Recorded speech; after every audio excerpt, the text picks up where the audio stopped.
Today we have something a little bit different than what we normally have in the garage. Now, you guys have seen the Indian, you guys have seen the Yamaha, hell, you may have even seen the CRF.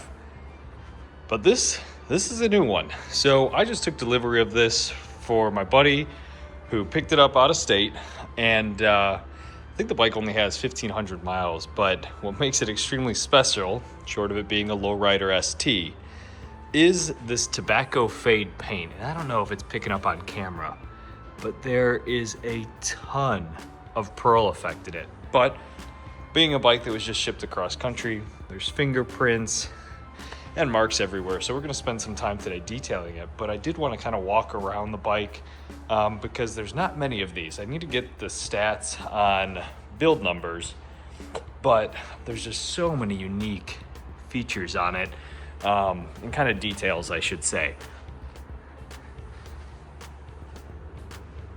And I tell you what, the Saddleman seat, rode it yesterday. This back support, with all the power that this bike has, it really holds you in place. But man, it is just a great looking bike.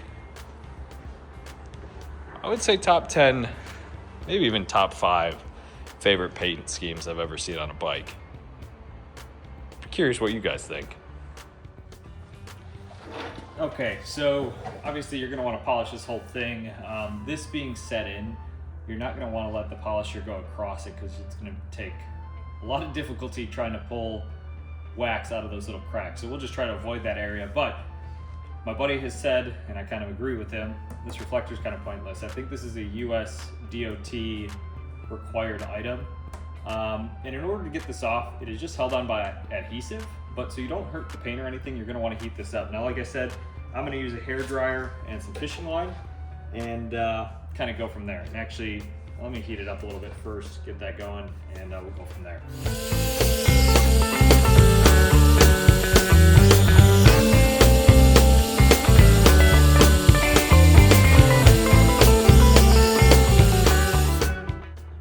Once you've done that, you can kind of pull off some fishing line. Cut what you can. Obviously, you can use as much as you want because fishing line is cheap.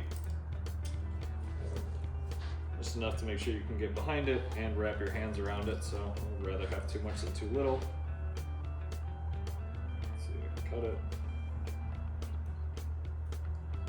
Let's see. All right. Put that down. Basically, all you need to do is get your fishing line rather, kind of a good grip on it, and you're kind of just gonna seesaw, just like this. And what you'll notice is you're gonna slowly work your way through it, and there's a chance, like you just saw there, that the fishing line will break. Just gonna go back and keep working it forward. Fortunately, this being a new bike, this is very easy, but once you've done that, this thing's pretty much loose and it should just pop right off. Next is getting all this off.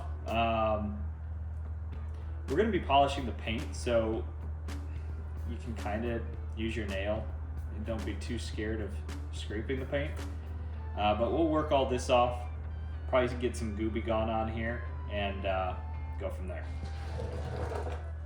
All right, I want to preface this and say that I love Gooby Gone because that's probably what's going to be best for this, but don't just spray it directly on this, because if you do, you will get overspray over everything, and Gooby Gone is a pain in the ass to get off. So my recommendation, get a paper towel, fold it up, and basically spray directly onto the paper towel away from the bike. So I'm gonna do this off camera over here.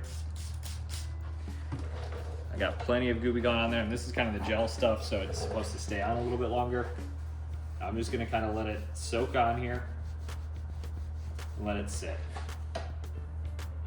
As long as this thing feels like it's soaked with it or drenched with it, we should be okay. You can even add more heat, which I guess I'll do just for this.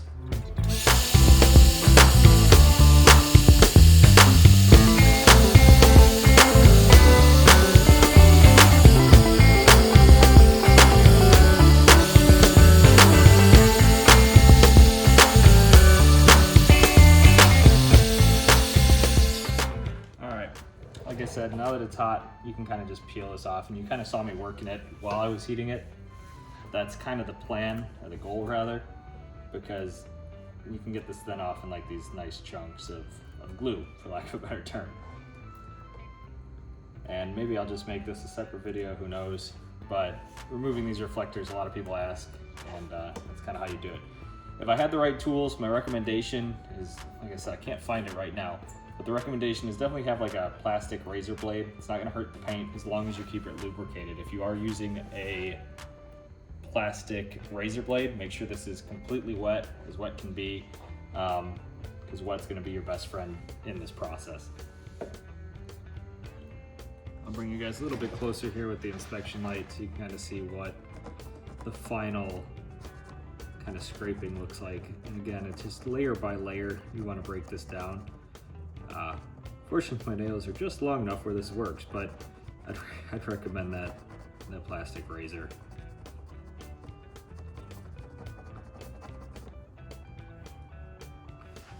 I'm just gonna get this glue kind of everywhere, but fortunately it's coming off, so that's all that matters. And you are gonna polish it after this.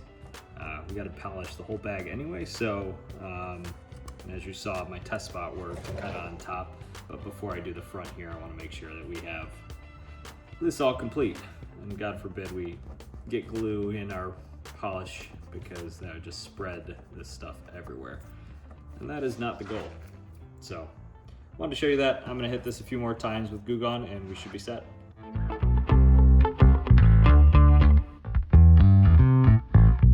want to do some kind of surface prep to remove any of the Goo Gone, and I'm just gonna use the Geon Prep because that's what we're gonna use on the whole bike anyway. So just wipe that down. And this probably isn't a necessary step, but I just want to make sure that we have kind of everything removed and there's nothing left during the polishing phase. So yeah, we should be set to go in terms of polish. Like I said, we did the back test spot, that turned out good, so we did this whole surround. Now we'll do this surround and kind of work our way in.